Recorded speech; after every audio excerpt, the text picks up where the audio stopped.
The week of my wedding was supposed to be the happiest week of my life. I remember standing in front of the mirror that evening, adjusting my tie for my family's engagement dinner, smiling like a fool because in 5 days, Vanessa Hale was going to become my wife. "Wow," my sister Grace said from the doorway. "Look at you. You actually clean up nice when you're not buried in spreadsheets." I laughed. "You say that like it's a surprise." "It is a surprise," she shot back. "Most days you look like a man who sleeps in his office and survives on coffee and bad decisions." "I make excellent decisions." Grace walked in and fixed my tie anyway. Sure. Like spending a fortune on flowers Vanessa didn't even notice. I shrugged.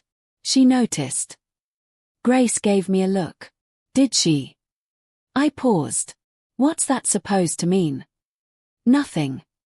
She stepped back and forced a smile. You're happy. That's what matters. I should have paid more attention to the way she said it. Downstairs, the house buzzed with noise. My father, Samuel Carter, was opening wine with the same serious expression he wore when discussing taxes.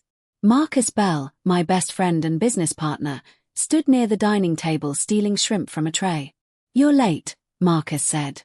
I live here. Still late. Vanessa stood by the window in a dark green dress that made half the room disappear. She was beautiful in a way that used to stop me in my tracks. Long blonde hair over one shoulder, one hand around a glass of champagne, eyes fixed on her phone. I crossed the room with a grin. There's my future wife. She looked up too slowly. Hey. I kissed her cheek. Hey. That's all I get. Vanessa slipped her phone into her purse. Sorry. Long day. You've said that every day this week. She forced a smile. And every day this week has been long. I tried to brush it off. Wedding stress. Work stress. Normal stress. That's what I told myself. Marcus leaned in. Vanessa, tell him I'm right and the honeymoon should be in Italy, not some boring quiet island. Vanessa took a sip of champagne. Honestly, I don't care where we go. I blinked. You don't? She shrugged. As long as I'm not answering emails. Grace looked at me over Vanessa's shoulder. That look again. Sharp. Worried. Then Ryan Carter walked in. My cousin had always entered rooms like he owned them. Easy grin. Expensive watch. The kind of charm that made people laugh before he even said anything. There's the groom, Ryan said, pulling me into a hug. You ready to lose half your money and all your freedom? Vanessa laughed. I laughed too, though something about the way Ryan's hand brushed the middle of Vanessa's back made my stomach tighten. Funny, I said. It was. Ryan grabbed a drink from the table. You nervous? No. You should be. Why? He smirked. Because marriage is a trap, cousin. Vanessa rolled her eyes. You're just bitter because no woman can stand you for more than 6 months. Ryan lifted his glass. And yet they always come back. The way Vanessa smiled at that should have bothered me more than it did. Dinner started warm enough. My father gave a short toast about family, commitment, and building something that lasts. Marcus made a joke about me finally becoming respectable. Grace clinked her glass against mine and whispered, You still have time to run. I smiled. Not funny. I'm serious. Grace. She held up her hands. Fine. I'll behave. Across the table, Vanessa barely touched her food. She kept checking her phone under the tablecloth. Every few minutes Ryan's phone lit up too. I noticed it. I noticed everything. I just didn't let myself understand it. Halfway through dinner, Marcus leaned over. You okay? Yeah. Why? You've been staring at Vanessa like she's about to vanish. I forced a laugh. Just tired. He didn't look convinced. Then Vanessa stood up. Excuse me. I need to take a call. Ryan stood almost immediately after her. Bathroom. Grace muttered, Of course. I frowned. What? Nothing. But it wasn't nothing. I could feel it now, something sour under my ribs. 5 minutes passed. Then 7. I looked toward the hallway. I'll be right back. Marcus caught my arm. Ethan. What? Just, don't go looking for trouble if there isn't any. I stared at him. What does that mean? His jaw tightened. It means I hope I'm wrong. The words hit me cold. I walked down the hall, past the guest bathroom, toward the back patio doors. Voices drifted in through the crack. Vanessa's voice came first. You can't keep touching me in front of him. Ryan laughed softly. Why not? He doesn't see anything. He's not stupid. No, he's trusting. Big difference. I stopped breathing. Vanessa exhaled. This is getting messy. Ryan's voice dropped lower. Then leave him after the wedding. After the wedding? She snapped. Are you insane? You like the ring. You like the venue. You like the life he built. Might as well enjoy the party first. There was a pause. Then Vanessa said the words that split my life in half. You think I want to marry him? Ethan is safe, Ryan. Safe. He's predictable. He's good on paper. But he's not enough. My hand went numb on the doorknob. Ryan laughed. Then why drag it out? Because walking away from a man like Ethan without a plan is stupid. He's stable. He would have taken care of me forever. Would have. Something inside me cracked. I shoved the door open. Vanessa spun around, her face draining of color. Ryan stepped back, but not far enough. Not guilty enough. For one long second, nobody moved. Then I heard my own voice, rough and shaking. How long? Vanessa swallowed. Ethan. How long? Ryan slid his hands into his pockets. If you're going to have a breakdown, maybe not on the patio. I looked at him like I'd never seen him before. You? Yeah, he said. Me. Vanessa stepped forward. Please don't do this here. Do what? I asked. Find out my fiancé is sleeping with my cousin during our engagement dinner. My voice had risen enough that heads turned inside. Chairs scraped. Footsteps approached. Grace came out first. Marcus was right behind her. My father followed, looking confused. What the hell is going on? Samuel asked. I laughed, and the sound didn't even feel human. Ask them. Vanessa pressed a hand to her forehead. Ethan, calm down. Calm down. I stared at her. Tell me I heard it wrong. She said nothing. Tell me this isn't real. Ryan answered for her. It's real. Grace's face went white. Ryan. Oh, spare me, he said. He was going to find out eventually. My chest burned. How long? Vanessa looked away. How long, Vanessa? Her voice was quiet when she answered. 8 months. The world tilted. Marcus swore under his breath. Grace grabbed my arm, but I pulled away. 8 months. I repeated. While I was planning our wedding. While I was buying a house for us. While I was standing in cake tastings and meeting with florists and building a life for you. Vanessa's eyes flashed with irritation instead of shame. I never asked you to do all that. I stared at her. She crossed her arms, like somehow she was the one under attack. You always do this, Ethan. You decide what love should look like and then you drown people in it. You're kind, yes. Loyal, yes. But you never asked what I actually wanted. What you wanted? My voice broke. You wanted my cousin. I wanted more than safe, she snapped. I wanted passion. I wanted excitement. I wanted to feel something. With you, everything was planned, careful, controlled. You're a good man, Ethan, but good isn't always enough. The silence after that was unbearable. Ryan smirked. There it is. I turned to him. You think this is funny? I think you were blind, he said. That's not my fault.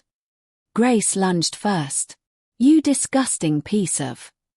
Marcus caught her before she reached him. Samuel's voice thundered through the patio. Ryan. Leave. Ryan lifted both hands.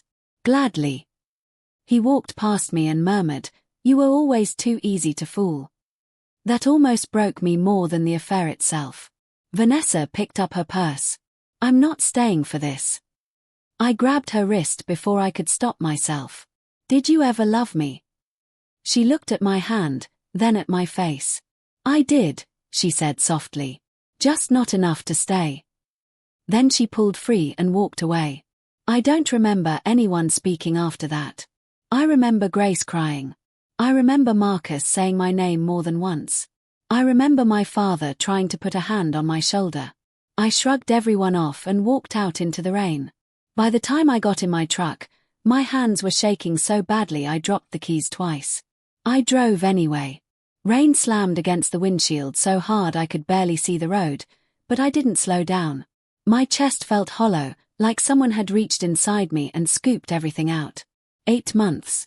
Safe. Not enough. I hit the steering wheel and shouted so loud my throat tore. At a red light, my vision blurred. I realized I was crying so hard I could barely breathe. I pulled onto the side of the road, threw the truck into park, and bent over the wheel like my body couldn't hold itself up anymore. I had spent years building a future for a woman who had been laughing behind my back with my own blood. And somewhere between one heartbeat and the next, I understood the truth. The life I thought I had was already gone. The days after Vanessa left felt like a fever dream I couldn't wake up from.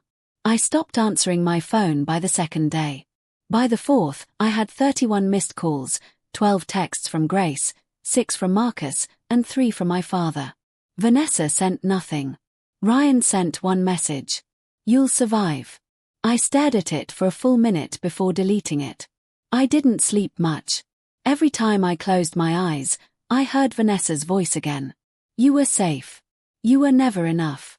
It didn't matter if I was in bed, in the shower, at my desk, or sitting in my truck outside the office. Those words followed me everywhere. They got into my food, my thoughts, my breathing. They turned every memory rotten. At work, I sat through meetings without hearing half of what anyone said. I signed papers I barely read. Twice, Marcus had to stop me from sending contracts with missing pages. On Friday afternoon, he shut my office door and tossed my phone onto the desk. You have 2 choices, he said. Either answer your sister, or I call her and tell her to come drag you out of here herself. I rubbed my eyes. I'm working. No, you're dying in a chair. I'm fine. Marcus barked a laugh. You look like hell, Ethan. Thanks. I'm serious. You haven't shaved in days. You haven't slept. You haven't eaten a real meal since Sunday. And if you say I'm fine one more time, I'm going to put you through this desk. I leaned back in my chair and stared at the ceiling. What do you want me to say? The truth. I let out a slow breath. The truth is I keep hearing her voice in my head. I keep wondering how stupid I had to be not to see it. 8 months. Marcus. 8 months. Do you know what that does to a person? His expression softened. Yeah, I can guess. I looked at him. I loved her. I trusted both of them. And now every memory I have feels fake. Marcus sat across from me. Then stopped sitting in the middle of it. What does that mean? It means leave town for a few days. I laughed without humor. And go where? Somewhere that doesn't smell like her perfume and broken promises. As if summoned by his words, my office door flew open and Grace walked in. Perfect, she said. You told him already. I frowned. Told me what? That you're leaving tomorrow. No, I'm not. Yes, you are, Grace said. I packed your bag this morning. You packed my bag. I know where your cabin keys are too. I stared at her. You broke into my apartment. You gave me a spare key 3 years ago. That was for emergencies. She crossed her arms. This is an emergency. I looked between them. You two planned this. Marcus shrugged. We care about you. Terrible crime. I have work. You have trauma, Grace snapped. And if I hear you say the word work one more time, I'm going to scream. I opened my mouth. She pointed at me. Don't. I shut it. Grace stepped closer and lowered her voice. Go to the lake, Ethan. My chest tightened at the words. I hadn't been back to Cedar Hollow in years. My family used to spend summers there when I was a teenager. It was where I learned to fish, where Grace fell off a dock and blamed me for it, where my mother taught us card games before she died. It was also where, one stormy afternoon, I jumped into a dark, angry lake to save a little girl I'd never met. I hadn't let myself think about that day in a long time. I'm not in the mood for nostalgia, I muttered. It's not nostalgia, Grace said. It's space. Go somewhere quiet before this eats you alive. I looked down at my desk. What if I don't want quiet? Then scream into the lake, she said. But go. The next morning, I drove 3 hours north under a sky as grey as wet concrete. By the time I reached the cabin, the silence felt too big. No traffic. No office calls. No wedding plans. Just pine trees, cold air, and the lake stretching out like a sheet of dark glass. I dropped my bag inside and stood on the porch, staring at the water. I was 17 again for one ugly second. Rain. Wind. Camp counselors shouting. A small body disappearing under waves that were too rough for a child. Me throwing off my shoes and diving in before I could think. I still remembered how cold the water had been. How hard she'd clung to me when I reached her. How her tiny hands shook against my shirt while she coughed lake water onto the dock. I rubbed a hand over my face and muttered, "Not today." Bad memories. The voice came from behind me. I turned and saw a woman carrying a paper bag and 2 coffee cups. She looked about 26, maybe 27. Dark brown hair pulled into a loose braid. Blue sweater. Smart eyes. Pretty in a way that didn't feel polished or practiced. Just real. "I'm sorry," she said quickly. "I didn't mean to scare you." "You didn't." She smiled a little. "That's good, because I brought coffee and I'd hate to spill it." I frowned. "Do I know you?" Her smile changed then. Softer. Almost nervous. "I was wondering how long it would take you to ask that." I stared at her face, searching for something familiar and finding nothing. "I'm sorry, I don't." "You saved my life when I was 9. Everything in me went still. She stepped onto the porch and held out one of the cups. Cedar Hollow Lake. Summer storm. I was the idiot kid who chased a floating bracelet too far from shore. I looked at her, then at the lake, then back at her. "No way," I said. She laughed quietly. That's usually the reaction. "The little girl from the lake." That was me. She tilted her head. Lily Brooks. The name hit me a second before the memory did. A little girl wrapped in a camp blanket, shivering on the dock. Tear-streaked face. Huge frightened eyes. Her mother crying and thanking me over and over. I took the coffee from her without realizing it. "Lily. You remember." "Barely. You were tiny." "Thanks. That's very flattering." I let out the first real laugh I'd managed in days, and it surprised both of us. She smiled at the sound. "There you are." I frowned. "What?" "That laugh. It sounds like it hasn't been around much lately." The warmth in the coffee cup suddenly felt too hot in my hand. Lily noticed the shift in my face and didn't push. She just sat on the porch railing like she belonged there. "My mom sent me," she said. "She saw your truck and guessed it was you. She still talks about you like you're some kind of local legend." "That seems dramatic." "You did dive into a stormy lake for a stranger." "I was 17. 17-year-old boys do stupid things." She looked at me carefully. "Maybe. But that stupid thing changed my whole life." I didn't know what to say to that. She glanced at the ringless finger on my left hand, then at the exhaustion I probably wore like a second skin. "You don't have to tell me what happened," she said gently. "But something definitely happened." I stared out at the water. "Is it that obvious?" "Yes." "Great. Ethan." The way she said my name made something inside me crack. I laughed once, bitter and small. My fiancé cheated on me with my cousin. Lily went very still. She left 6 days before our wedding, I said. Actually, that's not true. She left long before that. I was just the last idiot to notice. You're not an idiot. I looked at her sharply. You don't know that. I know a man can love the wrong person without being stupid. The kindness in her voice almost hurt more than the betrayal. I stared at the coffee in my hands. I built a whole life around her, I whispered. And she looked me in the face and said I was safe. Like that was an insult. Like everything I gave her was something to be ashamed of. Lily didn't interrupt. I keep thinking if I had been louder, more reckless, more exciting, something, maybe she would have stayed. No, Lily said firmly. If someone can look at loyalty and call it a flaw, the problem isn't you. I swallowed hard. She made me feel pathetic, I admitted. And the worst part is, part of me believes her. Lily moved closer, not touching me, just close enough that I could feel I wasn't alone on the porch. She was wrong, she said quietly. And one day, when this hurts less, you'll know that. I tried to answer, but my throat closed. The next sound that came out of me wasn't a word. It was a broken breath, sharp and humiliating. Then another. My eyes burned, and before I could stop it, the whole weight of the last week caved in. I bent forward, elbows on my knees, one hand over my face as the first sob tore out of me. I hated it. Hated how weak it sounded. Hated that Lily had to see it.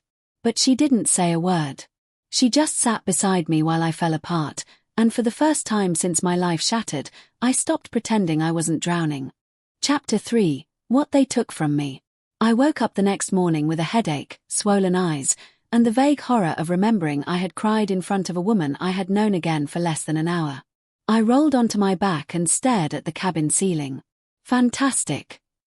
A knock came at the door 10 minutes later. I opened it to find Lily holding a paper bag and wearing a teasing smile. You look terrible. Good morning to you too. I brought breakfast as an apology.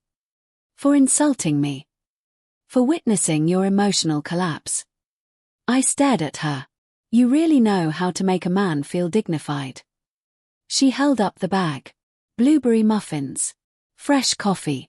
Also, I'm willing to pretend I didn't hear the ugly crying if that helps.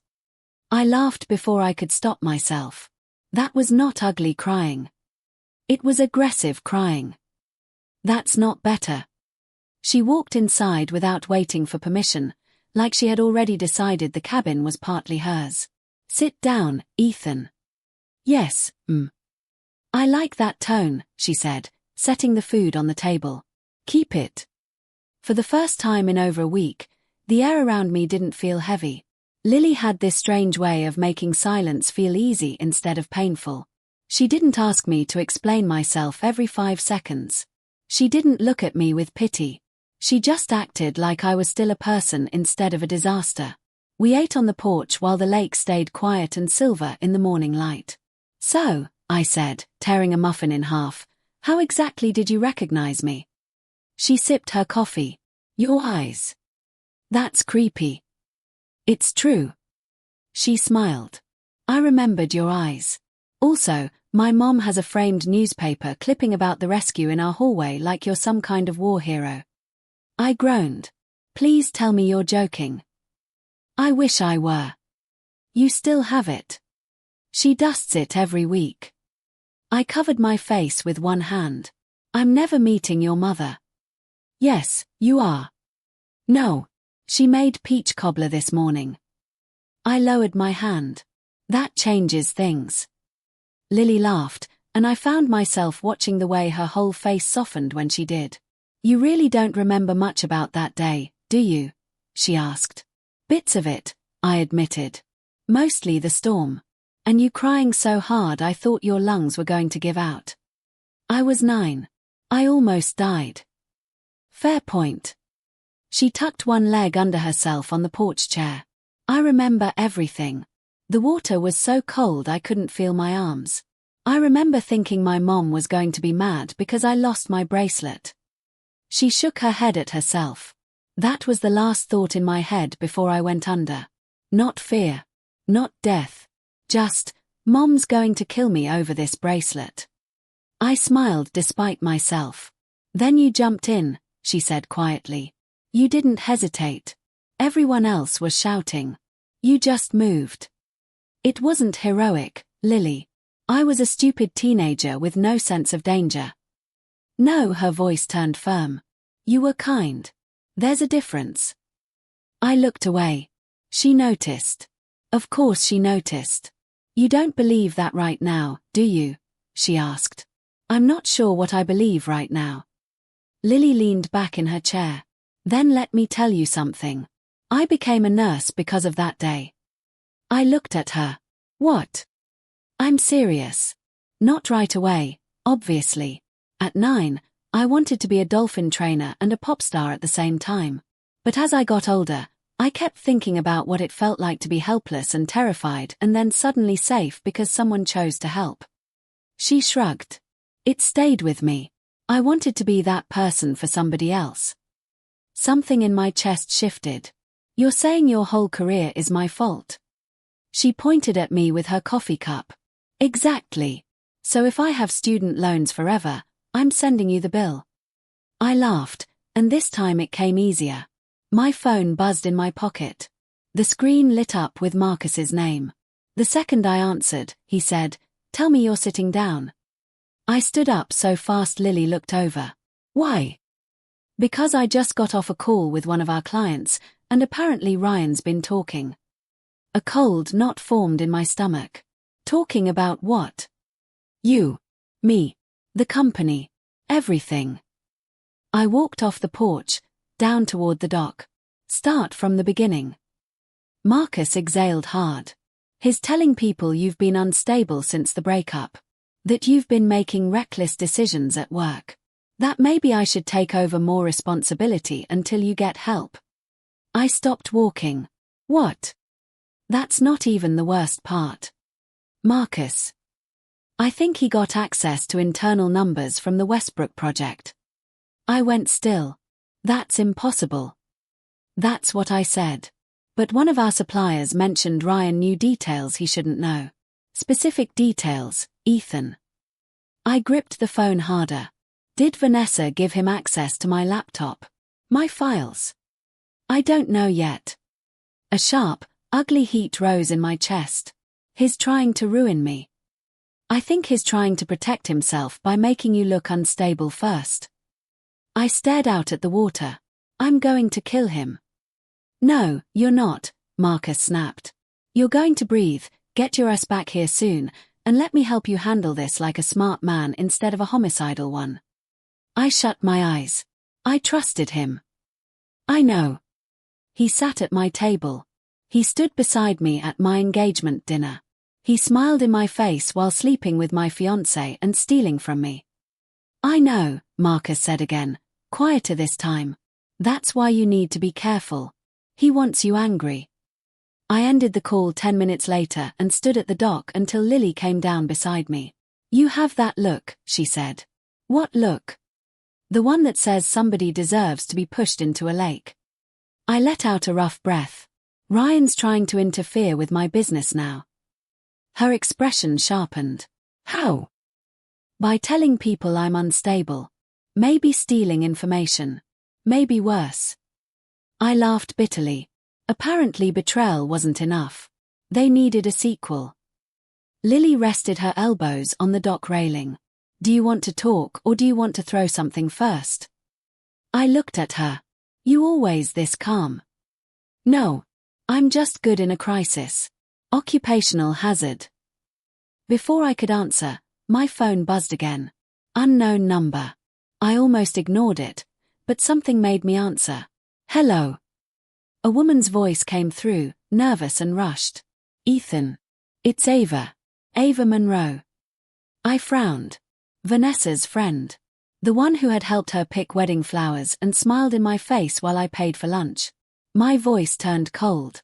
Why are you calling me? Because I can't do this anymore. I glanced at Lily, then turned away. Do what? Pretend I didn't know. Ava sounded like she was on the verge of tears. I should have told you months ago. Every muscle in my body locked. How long did you know? I asked. There was a pause. Almost from the beginning. My grip tightened on the phone. From the beginning of what, Ava? The affair. The word punched the air out of me. How long? I said, my voice flat. 10 months, she whispered. 10. Not 8. 10. I laughed once, and the sound scared even me. She told you 8, didn't she? I didn't answer. Ava rushed on. Ethan, I know I don't deserve your patience, but please listen. I have screenshots. Messages. Voice notes. I saved them because I kept telling myself I'd tell you if it got worse, and then it kept getting worse and I kept being a coward. My hand started shaking. What's in the messages? I asked. Ava was crying now. Them making fun of how much you trusted them. Vanessa joking about your wedding plans. Ryan calling you predictable.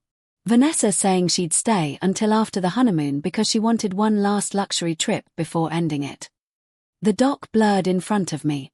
I heard Lily say my name softly, but she sounded far away. Ava kept talking. I'm sending everything to your email right now. I'm so sorry. I know sorry means nothing, but I am. The call ended. For a full 5 seconds, I just stood there staring at my phone like it had become a weapon in my hand. Then the email notification came through. 3 attachments. I opened the first one. A screenshot. Vanessa. His finalizing the honeymoon suite today. Tell me I deserve an award for acting excited. Ryan. You deserve better than a boring husband and beige vacation sex. Vanessa. Please. I've earned that ring at least. My stomach turned. I opened another. A voice memo transcript. Ryan. He still has no idea, does he? Vanessa. Ethan sees what he wants to see. That's why this is so easy. I stopped reading. The phone slipped from my hand and hit the dock. Ethan. Lily stepped closer. Talk to me. I stared at the water because it was easier than looking at her. Easier than letting her see the humiliation on my face. I wasn't just betrayed, I said, my voice shaking. I was entertainment. Lily said nothing. They laughed at me, I whispered. For months. While I was building a house for her. While I was tasting wedding cakes and picking out music and asking my sister to help with table settings like some pathetic idiot. I dragged a hand over my face. God, Lily, I made a fool of myself. No, she said firmly. They did something cruel. That shame belongs to them. It doesn't feel like it. I know. I looked at her then. Tell me not to go after them. She held my gaze. No. That caught me off guard. No. I'm not going to tell you to be the bigger person when your life is on fire. Her voice stayed calm, but there was steel under it now. I'm going to tell you not to destroy yourself trying to burn them back. The words settled into me. So what am I supposed to do? I asked. Get the truth. Protect what's yours. And stop giving them the power to decide who you are. I looked down at the broken reflection of the sky in the water. Vanessa's voice echoed in my head. Safe. Not enough. Ryan's smirk followed right behind it. For the first time since the engagement dinner, the pain in my chest sharpened into something cleaner. Harder. Not peace. Not yet. Resolve. I picked up my phone from the dock and slid it into my pocket. I'm done hiding, I said. Lily watched me carefully. What does that mean? It means I'm going back. I turned to face her fully. I'm not begging Vanessa for answers. I'm not letting Ryan paint me as unstable while he steals from me. I'm not running from this. A slow breath left her. Okay. I nodded once, more to myself than to her. They took enough from me. Then I looked back toward the lake, toward the road that would take me home, and made the choice that would change everything. I would face them with the truth. I made it back to the city by noon, and by 6, I was on the floor of my office trying to remember how to breathe.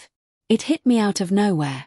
1 second I was reading through financial reports Marcus had printed for me, and the next my chest locked so hard I thought I was having a heart attack. My hands went numb. My vision blurred. The room felt too small, too bright, Too loud. Ethan. Marcus dropped to one knee in front of me. Look at me. I can't. I dragged in air that never felt deep enough. Something's wrong. You're breathing too fast. Slow down. I can't.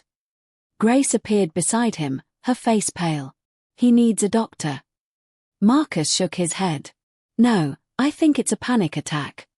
I laughed once, sharp and ugly. That's supposed to make me feel better.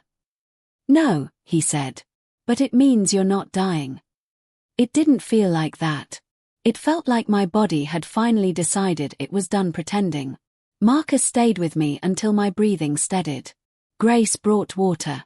Nobody said the word broken, but it hung in the room anyway. The next morning, Grace walked into my kitchen holding a sticky note. What's that? I asked. The number of a therapist. I stared at her. Grace. No, she set the note on the counter. Don't do that proud man thing where you act like talking to someone means you failed. I don't need therapy. She gave me a flat look. You had a panic attack on the floor like a Victorian widow. That feels dramatic. You know what's dramatic? Dating your cousin while planning a wedding. This is just damage control. I rubbed my face. I don't want to sit in a room and talk about my feelings. Grace crossed her arms. You've been talking to your feelings for weeks. They're doing a terrible job. I almost smiled. Then I looked at the note again. Dr. Daniel Reeves. 2 days later, I sat in his office wondering how fast I could fake a phone call and leave. Dr. Reeves was in his 40s, calm in a way that felt annoyingly natural, with the kind of voice that made you feel caught even when he said very little.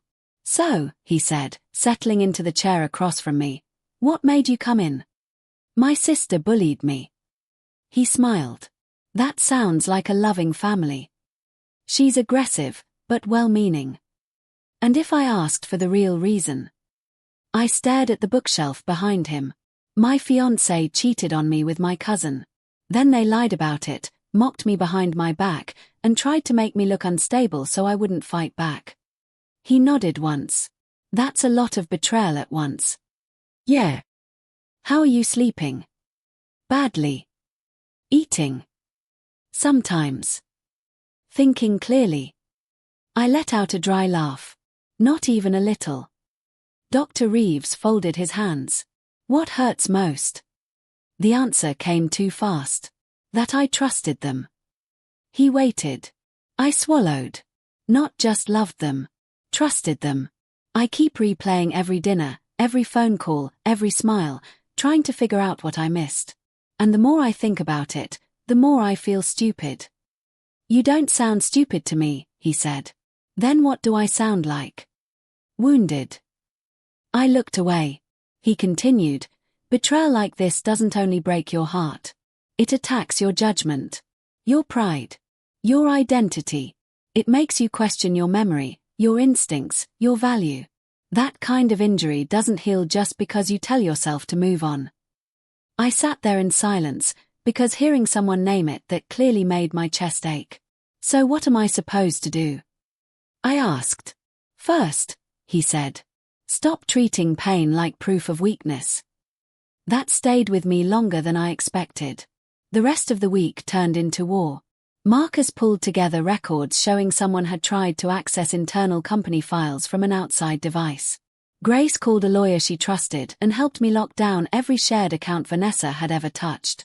I changed passwords, froze access, and went line by line through every place Ryan could reach.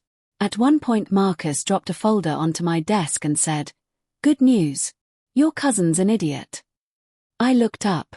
That's not new information. He used his own assistant to request Westbrook numbers from one of our vendors. There's an email trail. I sat forward.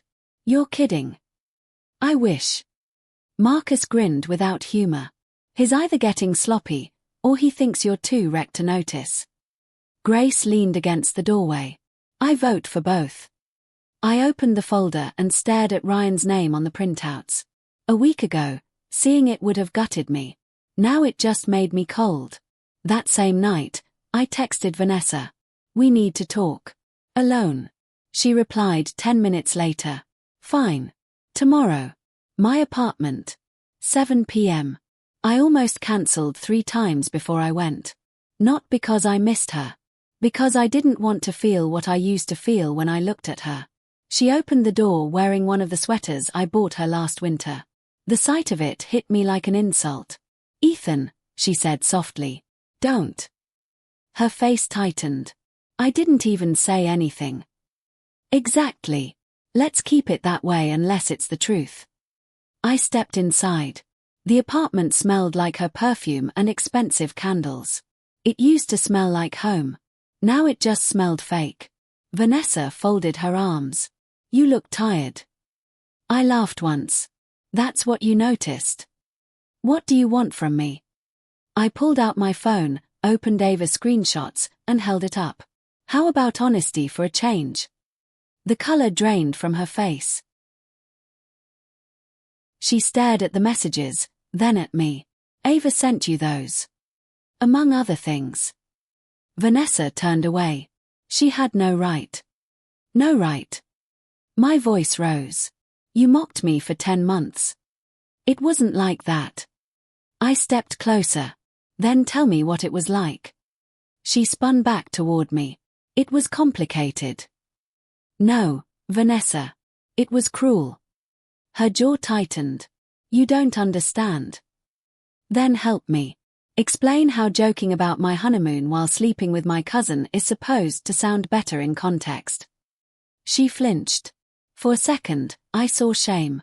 Then it vanished under anger. You want the truth? She snapped. Fine. I was suffocating, Ethan. I stared at her. You loved me like I was a project, she said. Every gift, every plan, every perfect future. You made every decision before I could even think. I felt trapped. You were trapped. I laughed in disbelief. You had every chance to leave. And go where? She shot back. You think it's easy walking away from stability. From a man everyone thinks is perfect. There it was. Not heartbreak. Not confusion. Calculation. I looked at her and felt something inside me go still. You stayed because I was useful, I said. Her eyes widened. That's not fair. It's exactly fair. I took a step back. You didn't love me. You loved what I made your life feel like. That's not true. Then why are you still defending yourself instead of apologizing? Vanessa opened her mouth, then closed it. I kept going. Do you know what finally killed whatever I had left for you? It wasn't the affair. It was reading the way you laughed at me. The way you talked about me like I was some boring fool you had to tolerate until something better came along. Her eyes filled with tears. Ethan. No, my voice stayed calm, and I think that scared her more than if I had screamed. You don't get to cry now because I finally see you clearly. She actually looked frightened then. Good. I turned to leave. Wait, she said, rushing after me. Ryan's not telling the truth about everything. I paused at the door. Meaning? Her voice shook. He's been making promises he can't keep. Business deals, money, things he said he'd fix if I stayed with him. He's lying to everyone now. Even me. I looked at her over my shoulder. That sounds like your problem. Ethan, please. I opened the door. You chose him. When I stepped into the hallway, my phone buzzed. Lily. I answered on the second ring. Hey, I said. How did it go? She asked. I leaned against the wall outside Vanessa's apartment and closed my eyes. I think I just buried the last piece of me that still loved her. Lily was quiet for a second. Do you want the honest answer or the comforting one? Honest. I'm glad. I smiled despite myself. You're brutal. I'm efficient. Her voice softened. Are you okay? Getting there. There was a pause, then she said, Can I tell you something selfish? Always. I'm scared of you a little. That made me open my eyes. What? Not of you hurting me, she said quickly. Of you shutting me out. I spent years carrying this image of the boy who saved my life. And now I finally find you, And you're real and hurt and angry and human, and I keep thinking, what if you never let me matter because you're too busy surviving what she did to you? The honesty of it hit me hard. Lily. I know the timing is messy, she said. I'm not asking for anything. I just needed you to know that this matters to me. You matter to me. For a moment, I couldn't speak. Then I said quietly, you already matter. She let out a shaky breath on the other end, and I knew she was smiling. When I got back to my apartment, Marcus was waiting outside with 2 coffees and the kind of grin that meant trouble. What now? I asked. Ryan's biggest investor pulled out this afternoon, Marcus said. Apparently somebody doesn't like doing business with men who steal client data. I stared at him. Seriously? Seriously? And Vanessa's been calling Grace for an hour because Ryan's not answering her. For the first time in weeks, I felt it. Not joy. Not revenge. Power. Ryan and Vanessa had spent months making me feel blind, weak, easy to break. Now the cracks were showing in their world instead. I looked down at the city lights below us, then up at the dark sky above, and breathed in without pain for what felt like the first time in forever. They were afraid. And for the first time since that night on the patio, I wasn't the one drowning. Chapter 5. The Woman Who Saved Me. Ryan's collapse started on a Tuesday morning with 3 missed calls, 1 screaming voicemail, and Marcus walking into my office with the kind of expression people wear when they're trying not to smile at someone else's disaster. You're going to want coffee for this, he said. I already have coffee. You're going to want stronger coffee. I set my mug down. What happened? Marcus dropped a folder onto my desk. Your cousin finally ran out of luck. Grace, who had apparently invited herself into my office again, leaned against the doorframe with her arms crossed. That's the polite version. Marcus opened the folder. Ryan used fake numbers to secure a short-term investment deal through Carter Holdings. The investor found out the numbers were inflated, traced the documents back to him, and pulled out. Then 2 other people started asking questions. I stared at him. How bad is it? Bad enough that his own attorney stopped returning his calls. Grace let out a low whistle. Poetry. I looked through the papers. Fraud concerns. Misrepresentation. Internal complaints. A possible civil suit. A month ago, I would have felt satisfaction sharp enough to taste. Now I just felt tired. And Vanessa? I asked. Marcus gave me a look. Still attached to the sinking ship, apparently. Though maybe not by choice. Grace snorted. She called me again last night. You answered. Only because I wanted to hear how regret sounds with mascara running. I rubbed my face. Grace. What? I was civil. You're never civil. True. By that evening, half my family knew Ryan was in trouble. My father called and asked me to come by the house. When I got there, Samuel was sitting at the kitchen table with a glass of water and the expression he wore when life disappointed him in a very personal way. Ryan came here this afternoon, he said. I sat across from him. Let me guess. He wanted money. He wanted support. My father looked up at me. He said you were turning the family against him. I laughed under my breath. That's bold. Samuel's face hardened. I told him he did that himself.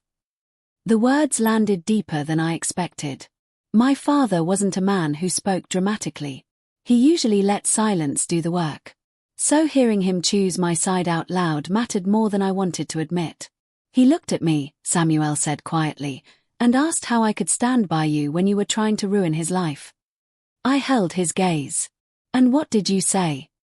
His jaw tightened. I told him nobody ruined Ryan's life except Ryan. For a second, neither of us spoke. Then he said, I should have seen what he was becoming years ago. That's not on you.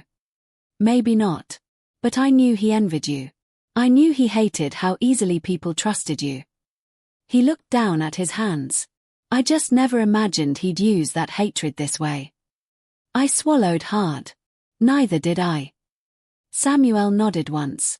You don't owe him rescue, Ethan. Those words stayed with me. The next person to show up at my door was Vanessa. She stood in the hallway with red eyes, a designer coat, and the same face I used to think I'd spend the rest of my life waking up beside. Now she just looked exhausted. "I need to talk to you," she said. I should have shut the door. Instead, I stepped aside and let her in. She stood awkwardly in my living room, glancing around like she still belonged there. She didn't. "Ryan's in serious trouble," she said. "I know." She blinked. "You know. News travels." Vanessa wrapped her arms around herself. "He lied to me." I said nothing. "He told me he had everything under control. He said your business was already falling apart, that he was just protecting himself. He said you were unstable and dangerous and..." She broke off and looked at me. "I know how that sounds." "Do you?" Her eyes filled. "Ethan, please don't do this." "Don't do what?" "Look at me like I'm a stranger." I let out a slow breath. "Vanessa, I don't know you anymore." That hit her. I saw it in the way her mouth trembled. "I made a mistake," she whispered. "No," I said gently. "A mistake is forgetting an anniversary. A mistake is saying the wrong thing in a fight. You made choices." Repeatedly. Tears slid down her cheeks. "I was stupid." "You were selfish." She flinched. "I'm not saying that to be cruel," I continued. "I'm saying it because it's true. You didn't leave because you were confused. You left because you thought there was something better waiting for you." She wiped at her face. "I know I don't deserve another chance." "No," I said. "You don't." Vanessa stared at me. "Then why are you being so calm?" "Because rage had already cost me enough. Because the man who had screamed in his truck and broken apart on a lakeside porch wasn't standing here anymore. Because Lily had taught me that peace was not the same thing as surrender." I sat down in the chair by the window and looked at Vanessa without bitterness for the first time. "Losing you was the most painful thing that ever happened to me," I said. "For a while, I thought it broke something in me forever." Her face crumpled. "But it also forced me to see the truth," I said. "It forced me to see who was worth bleeding for and who wasn't." She covered her mouth with one hand. "I loved you," I said. "Really loved you. And if all you had done was fall out of love with me, I would have survived that eventually. But you didn't just leave. You humiliated me. You used my loyalty like it was something to laugh at." I held her gaze. "That's why there's no way back." Vanessa started crying harder. "I'm sorry." "I know." That was the strange part. I actually believed she was sorry. Not because she had changed. Not because she had suddenly understood love. But because her fantasy had collapsed, and she was finally standing in the ruins of her own choices. I stood and walked to the door. She looked at me with red-rimmed eyes. "Is this really it?" "Yes." She swallowed. "Do you hate me?" I thought about it. Then I shook my head. "No. I just finally know better." Vanessa left without another word. I stood in the quiet apartment for a long time after the door closed, waiting to feel triumphant. I didn't. What I felt was lighter than triumph. Relief.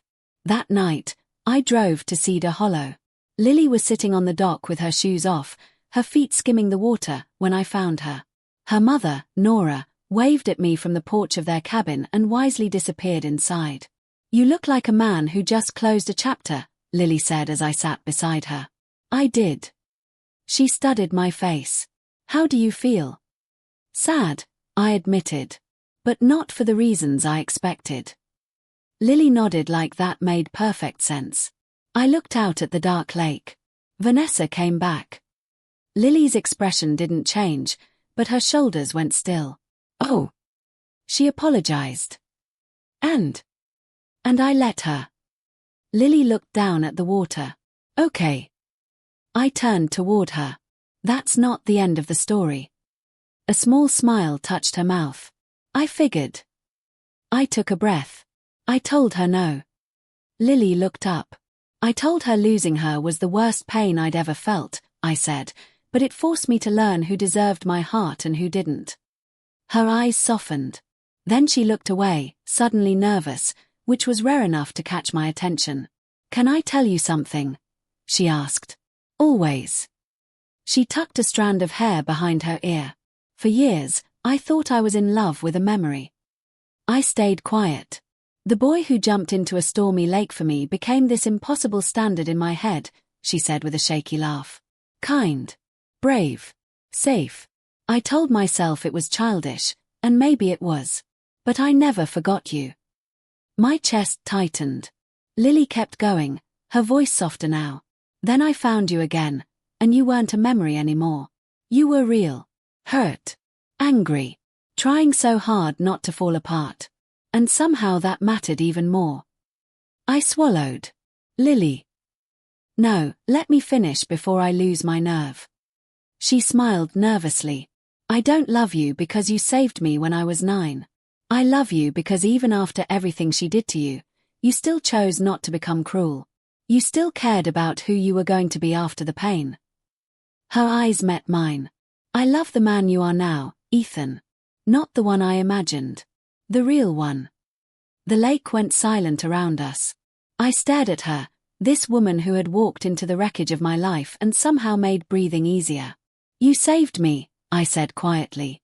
Lily blinked. "What?" "The day I pulled you out of that water, I thought I was saving a little girl." My voice shook, but I didn't look away. I had no idea that years later, that little girl would come back and save me right back. Her eyes filled with tears. I laughed softly, just not in the way either of us expected. Lily smiled through the tears. "That's painfully cheesy." "Yeah, well, I've been through a lot."